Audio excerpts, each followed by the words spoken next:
And I also know you have Netflix, and I hope that you got to watch Pieces of a Woman, the Vanessa Kirby Shia LaBeouf movie, and of course Eliza Schlesinger, which everybody came to the movie to see her. But I was here for Benny Safdie, actually. it was funny because when I saw his name in the credits at the end, I was like, oh, like I literally like did like, oh, okay, because I was trying to place who it was, and I was like, Mm. I couldn't remember. Did Um, Okay? Did you recognize Jimmy Fails? He's no. the guy who Kirby's character meets in that dance, that party scene. Hmm. That's Where's he from? He's from Last Black Man San Francisco. Oh This is yeah, like his second wow. or third movie after that. Uh, And of course, you got Sarah Snook from Succession as well. Really nice, well-rounded cast. it is.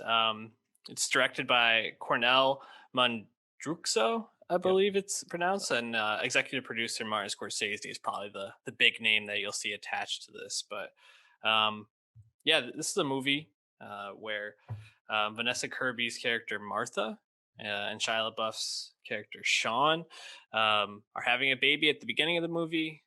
Kind of lays out a little bit of the background on them, leads up to the birth of the child. The birth doesn't go well. Shortly after the baby's delivered, baby passes away, and then it's about really their journey in dealing with the grief of this loss, as well as kind of interacting with their support system. Ellen Burstyn plays Elizabeth, Martha's mom, who's I think a major factor in this movie and a propellant of the plot moving forward. So a lot of there's a lot of scenes in this movie that really stick out to me. It almost feels like the movie kind of goes through like high points and lulls a lot.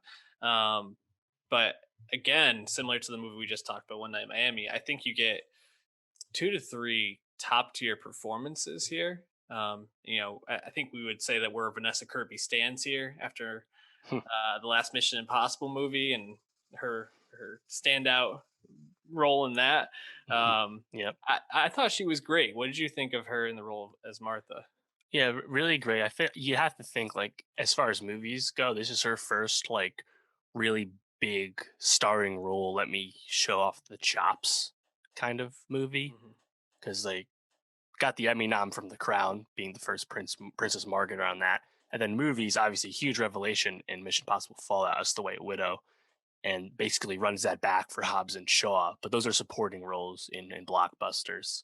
So Hmm. you have this. He's like, okay, now Vanessa Kirby's like, not only do you like watching me and think I'm talented, but let me just show you how far I can take that, right? Which is she's in the majority of this film, not all of it, and there's a lot of like non-verbal acting that she's giving. So I think it's a very strong performance, and she is being pegged as one of the best actress nominees and probably actually one of the safer ones. So I would expect that to hold, and that's great because I think she's tremendous.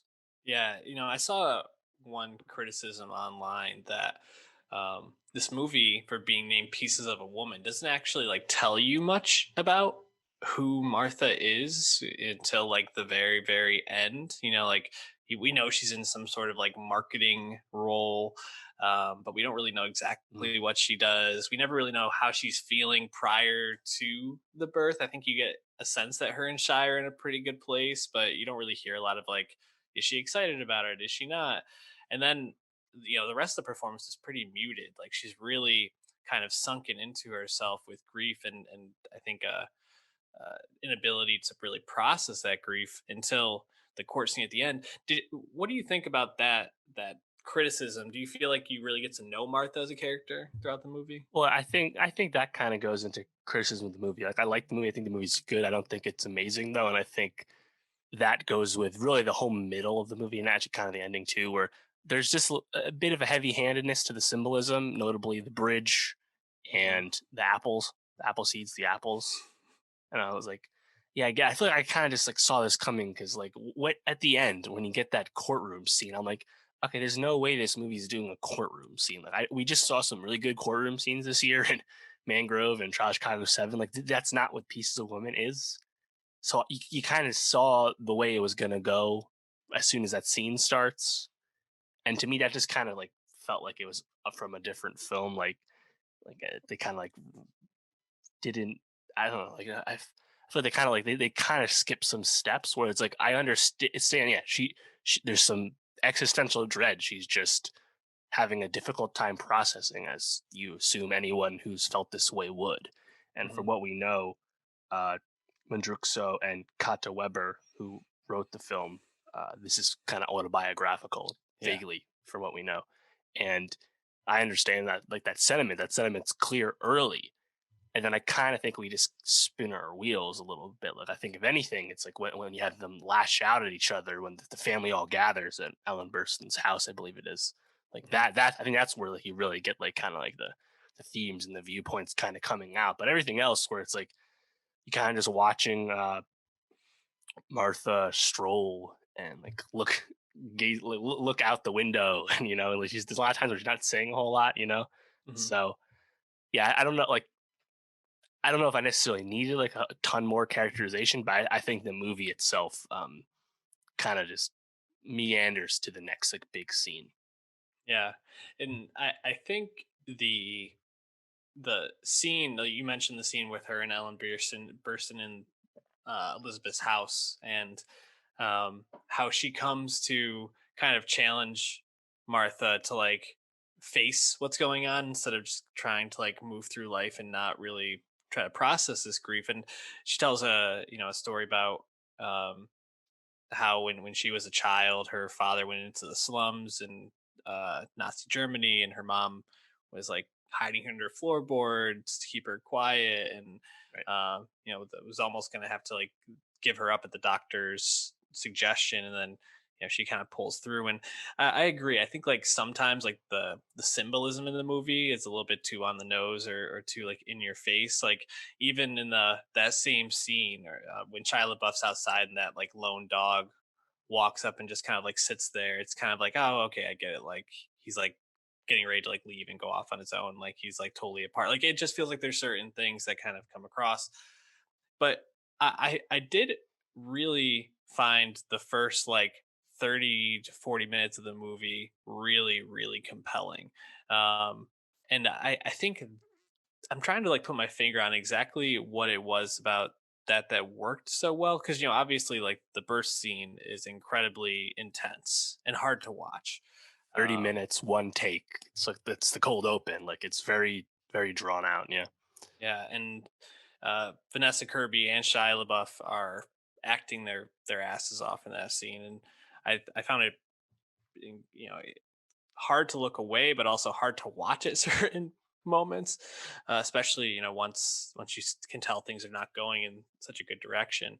And even afterwards, like Shia is very much like not wanting to let go of his child yet, and Vanessa Kirby is just like wanting to like pack the nursery up and not have it in her face. And I found like those scenes to be really interesting.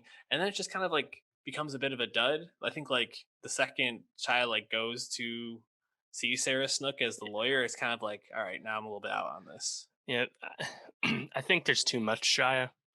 Hmm. Um, and like the performance he's giving is kind of familiar to like what he did with Honey Boy a little bit. Like it's like, and frankly, I did find it a little difficult to watch at points given the recent allegations against Shia Hmm. LaBeouf from FKA Twigs in particular, and also other people like Sia, where it's like, yeah, like this kind of feels like the a portrait of the case story of Shia LaBeouf we've been told in terms of someone who has trouble with substances and also, has doled out domestic abuse as as has been alleged. And I was like, this is this is a bit rough, to watch. And for what it's worth, Netflix has removed his name from the for your consideration pages and pushes for this movie. So it doesn't seem like they have any interest to really keep that shy stuff going. But as far as the movie's concerned, I still think he's giving a good performance.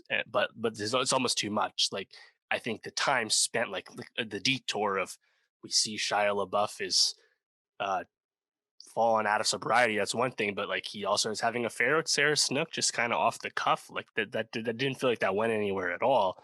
Hmm. That time could have been used better to flesh out more of how uh, Vanessa Kirby's character is feeling. Martha, I think that yeah. would have been a better choice. Yeah, I agree, and I also would have liked a little bit more time with Vanessa Kirby and Ellen Burstyn together. There's obviously a lot of tension there, and I would like to know a little bit more about the background. Like, I want to know a little bit more about how their relationship exactly evolved that way. Cause it seems like the mom is supportive, but pretty much only financially, not emotionally. And where that comes back around, especially as Ellen Burstyn's Elizabeth is obviously dealing with some form of dementia or memory loss as she's aging, and how that's affecting Vanessa Kirby as well. Because oftentimes that can be an inflection point for people in a relationship that's strained with a parent. So I feel like there's just a lot more interesting stuff, especially when you're trying to like flesh out the womanhood piece of this. And I agree. I think a little bit too much Shia, especially because sobriety is such a huge portion of like the beginning. Like, don't want him to fall off the wagon, so to speak. And then when he does, it's just kind of like okay, like it's just kind of like known that he is, and no one seemed to really care too much about it, which I found a bit I don't know, off putting. Yeah. Um, I don't know. Any I guess I wanted to ask you this. Did you see any similarities between this movie and The Nest? Oh, no, I didn't. That did not come to mind. Actually, The interesting. dance scene with Vanessa Kirby was what kind of like brought it to mind for me. I mean, those scenes look kind of similar. Yeah. Carrie Coon has that scene in The Nest, but also I think obviously Shia's character is more uh, blue collar than Right. Jude Law's character in The Nest.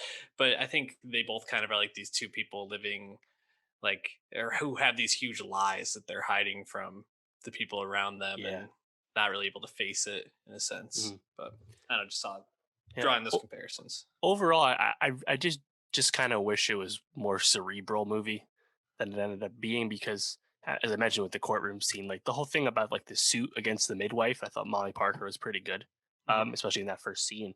But like, not that I'm an expert on childbirthing practices and ethics, but like it's pretty clear to the audience that like there was no grave crime committed. So I felt like we were Hmm. just wasting our time with that. And again, it was pretty evident that Kirby's character's not gonna become really vindictive and hyped about this civil suit to get money, like Right. So and the movie was a little, I think, stripped down even more, and a little cerebral. I think could have been even better, especially given the strength of the performances in the movie that we did get. Um, Also, one thing I noticed is this movie's supposed to be set in Boston, but I looked it up. They Thank filmed it in you. Montreal, and I was like, I mean, this just doesn't look like Boston. This kind of looks like a city. I thought that was an odd choice, especially like the bridge. I'm like, all right, well, I know that bridge doesn't exist. It can be a Hmm. fictional bridge, but it also just doesn't look like the Charles River. So Yeah. I was a little confused about the setting there.